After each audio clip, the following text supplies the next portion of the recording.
Hi there, Lindsay here, the Frugal Crafter, and today I'm going to show you how to marbleize paper and eggs too, if we're lucky and it works.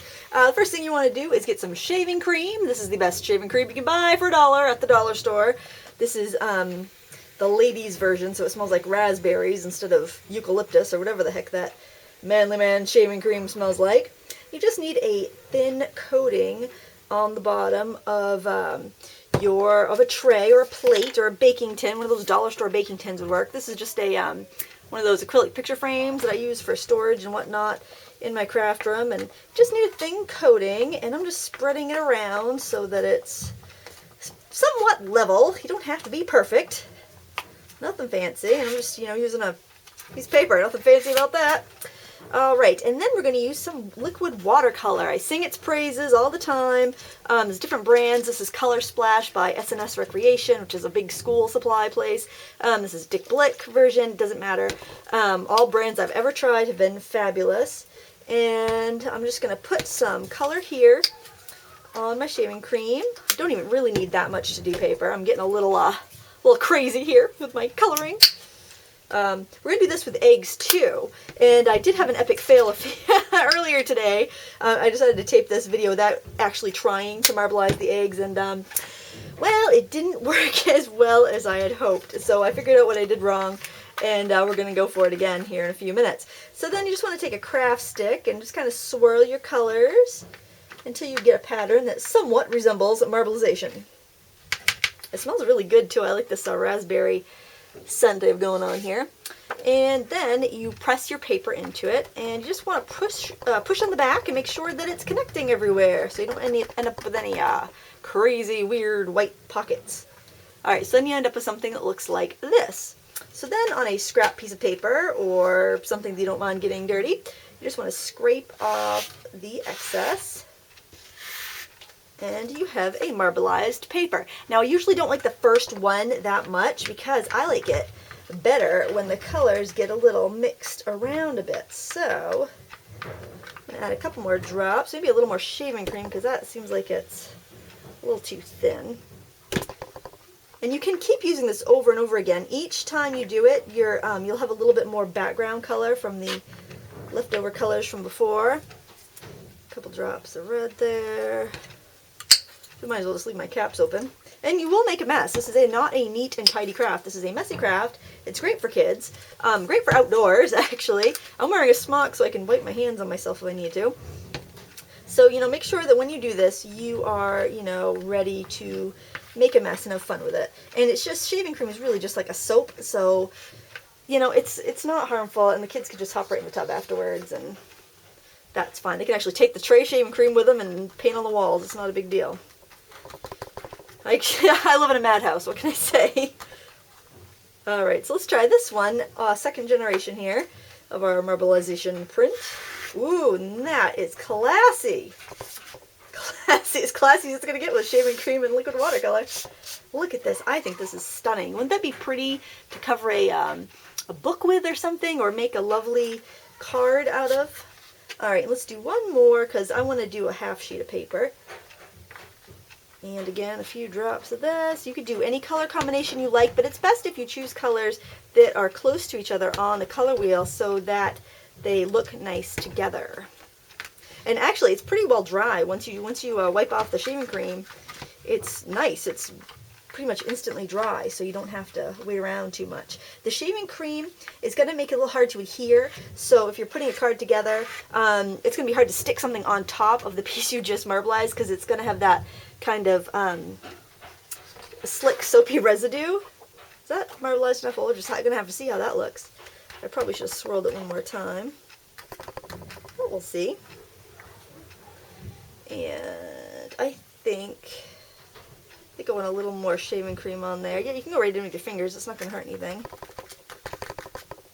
Whatever touches the paper first is going to be what ends up staining the paper. Move these out of the way. I'm running out of room on my table. I've got like bead board with a beading project on it. I've got my Inktense pencils because I've been itching to play with those some more. I've got some pocket cards I haven't finished. I've got all kinds of craziness on my table right now, and I just keep working on a littler and littler spot Oh, this is beautiful. I love it. And I love these acrylic trays because you can rinse them out and use them for all sorts of things. Isn't that pretty? I think it's very lovely. All right, so as I mentioned before, let's try one more thing. Let's just do a couple little colors here. I want to do a little tag. Now, I did earlier, I used some manila tags, and the colors weren't that bright because you really ought to start off with a white or very light colored cardstock if you want to get the best impression, because these liquid watercolors are transparent, and so they're going to let the color show through. So whatever color you start with is going to show through in the final artwork. And ooh, I am totally out of space here. Oops, I did the glossy side. See? Ooh, I did this. A little experiment for you. I used the glossy side and that didn't color at all. So let's do that again on the matte side and see if we fare any better. Ooh, not really. Just like muck. Okay. Glossy tags not working very well. Alright, I'm going to add a little more shaving cream to this. And, oh my gosh, my hands are a mess. I'm wiping it on my smock. Up to 6 minutes now. And I'm going to put oodles of color on this because we're going to do some eggs. Now, my first time I did the eggs, I didn't have enough color and they didn't come out very well.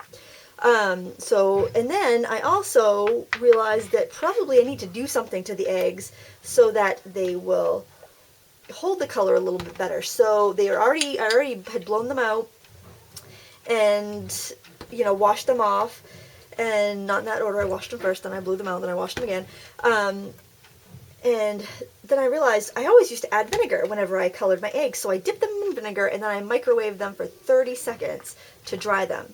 So that helped hugely in how my eggs dyed. So the first ones you could barely see the dye, and the second ones they showed up. And some colors show up well and some colors do not show up at all. Remember what I said about the white paper versus the colored paper? Here is a tag that was done on just a manila tag, and this is white paper. See how much more vibrant the marbleizing was on the white paper?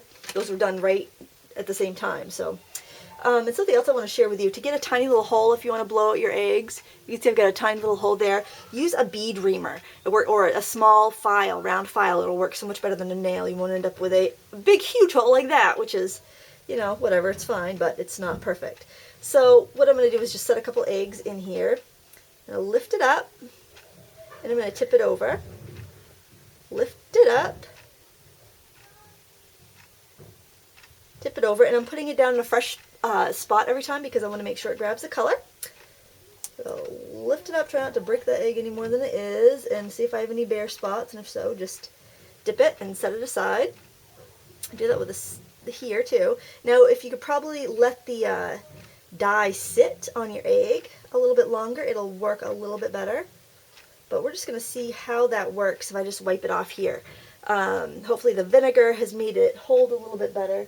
So I'm going to grab a rag here and wipe off my shaving cream. This is going to give me just a little subtle... Oh, and I just cracked my egg. Oh, I just cracked it. So you can't see it too well on the brown eggs. It'd be really pretty with a painted white wooden egg or a painted white wooden egg or just a plain white farm egg. We'll do that one more time. I'll show you a purple one here. The hot pink fuchsia color really stained well. You can kind of see that one, how it marbleized quite well. These are brown eggs because that's what my hens lay. So that's what I used. I didn't go to the store and buy special white eggs. So I figured I want to use, you know, the organic eggs. And after I blew out the eggs, my husband made a quiche for the family to have for dinner. Or for brunch tomorrow, or whatever. Oh, this one turned out much better. Wipe it off here.